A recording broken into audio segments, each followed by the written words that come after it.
तो फ्रेंड्स, अब हम देखने जा रहे हैं third law of multiple proportion. This law was given by Dalton.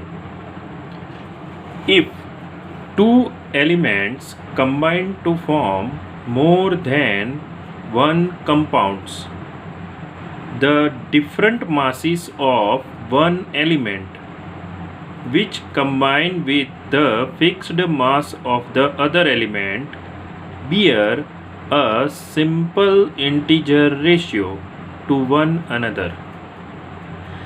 मतलब अगर दो एलिमेंट कंबाइन होके एक से ज़्यादा कंपाउंड डिफरेंट कंपाउंड्स अगर बनाते हैं तो उसके अंदर एक एलिमेंट के फिक्स मास के साथ कंबाइन होने वाला दूसरे एलिमेंट का डिफरेंट मास वो एक दूसरे से इंटीजर रेशियो में ही होता है।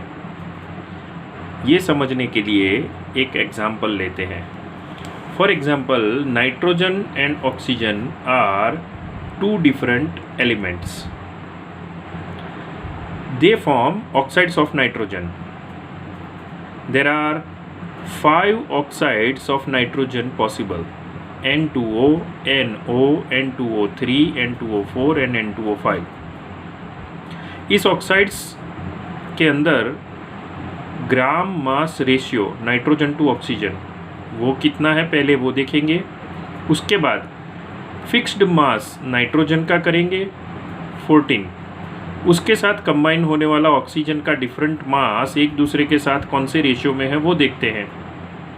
पहला कंपाउंड है N2O, उसके अंदर नाइट्रोजन के 2 एटम हैं तो ग्राम मास है उसका 28, और ऑक्सीजन का 1 एटम है तो उसका ग्राम मास है 16 ग्राम। सेम वे NO के अंदर नाइट्रोजन का 1 एटम 14 ग्राम, ऑक्सीजन 1 एटम 16 ग्राम। N2O3 में nitrogen 2 atoms therefore 28 gram, 3 atom of oxygen therefore 48 gram. N2O4 उसके अंदर नाइट्रोजन के 2 एटम इसलिए 28 ग्राम, ऑक्सीजन के 4 एटम इसलिए 64 ग्राम। N2O5 उसके अंदर 2 एटम नाइट्रोजन 28 ग्राम वेट है, 5 एटम ऑक्सीजन उसका 80 ग्राम वेट होगा। अब फिक्स मास मतलब 28, 14, 28, 28 यहाँ पे सब अलग अलग मास है, उसको एक फिक्स मास 14 में हमें कन्वर्ट करना है। कैसे करेंगे? 28 को 14 बनाने के लिए 2 से डिवाइड करेंगे, तो सेम प्रोसीजर करेंगे ऑक्सीजन के लिए। 16 को 2 से डिवाइड करके 8 बनाएंगे। यहाँ पे 14 को 1 से डिवाइड करके 14 ही रखा है तो 16 को 1 से डिवाइड करके 16 ही रखेंगे। N2O3 के 28 ग्राम नाइट्रोजन को 14 ग्राम बनाया 2 से डिवाइड करके, तो 48 को भी 2 से डिवाइड करो 24 हो जाएगा। इधर N2O4 उसके अंदर ऑक्सीजन के सामने नाइट्रोजन का 28 ग्राम था तो नाइट्रोजन को हमने 40 बनाने के लिए 2 से डिवाइड किया तो 64 को भी 2 से डिवाइड करेंगे। 28 को N2O5 में डिवाइड किया 2 से तो 5 ऑक्सीजन का वेट 80 ग्राम, उसको भी 2 से डिवाइड करो तो 40 मिलेगा। मतलब नाइट्रोजन और ऑक्सीजन दोनों के मास को एक इक्वल नंबर से डिवाइड किया है। तो इधर N2O में 14:8, NO में 14:16, N2O3 में 14:24, N2O4 में 14:32, N2O5 में 14:40 रेशियो मिला हमको मास का, नाइट्रोजन टू ऑक्सीजन मास का। लेकिन जो लॉ है डाल्टन का लॉ ऑफ मल्टीपल प्रोपोर्शन, उसके हिसाब से एक एटम के फिक्स मास के साथ कंबाइन होने वाला दूसरे एटम का डिफरेंट मास वो भी एक दूसरे के साथ एक फिक्स इंटीजर रेशियो में ही होता है। जैसे कि ऑक्सीजन का N2O में मास 8 है, NO में 16, N2O3 में 24, N2O4 में 32 और N2O5 में 40 ग्राम है। तो उसका एक दूसरे के साथ रेशियो निकालो, 8 to 16 तो 2, 16 to 24, 8 to 24 3, 8 to 32 4, 8 to 45। तो मतलब इधर रेशियो मिला हमको 1:2:3:4:5। तो इस तरह से नाइट्रोजन के डिफरेंट ऑक्साइड में ऑक्सीजन का मास एक दूसरे के साथ इंटीजर रेशियो में है। ऐसा ही एक और एग्जांपल लेते हैं। सल्फर के दो ऑक्साइड्स है। सल्फर के दोनों ऑक्साइड्स के अंदर सल्फर के 32 ग्राम फिक्स मास के साथ कंबाइन होने वाला ऑक्सीजन का मास डिफरेंट है। एक में 32, एक में 48 ग्राम है।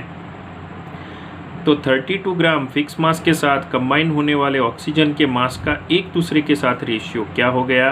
32:48 मतलब 2:3।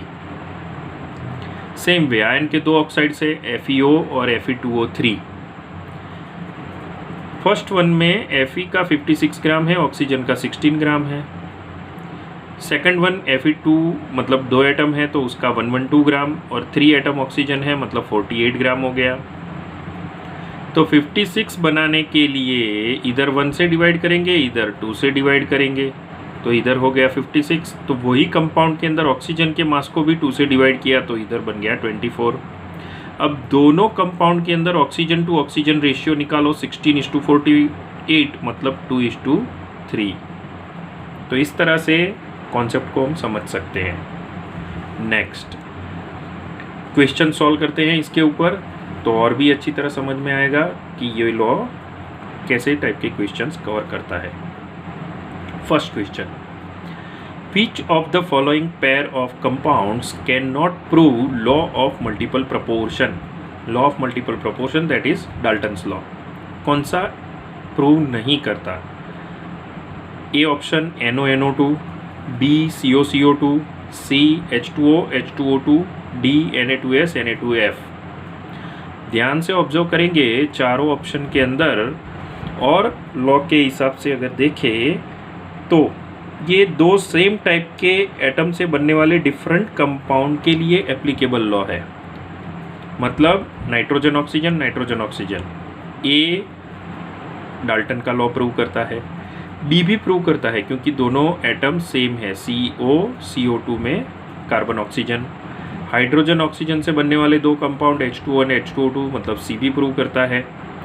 लेकिन फोर्थ ऑप्शन को अब ध्यान से ऑब्जर्व करो, सोडियम सोडियम दोनों में है, लेकिन एक में सल्फर है दूसरे में फ्लोरीन है, मतलब कि सेकंड एटम मैच नहीं करता, यानी कि डी ऑप्शन आंसर है।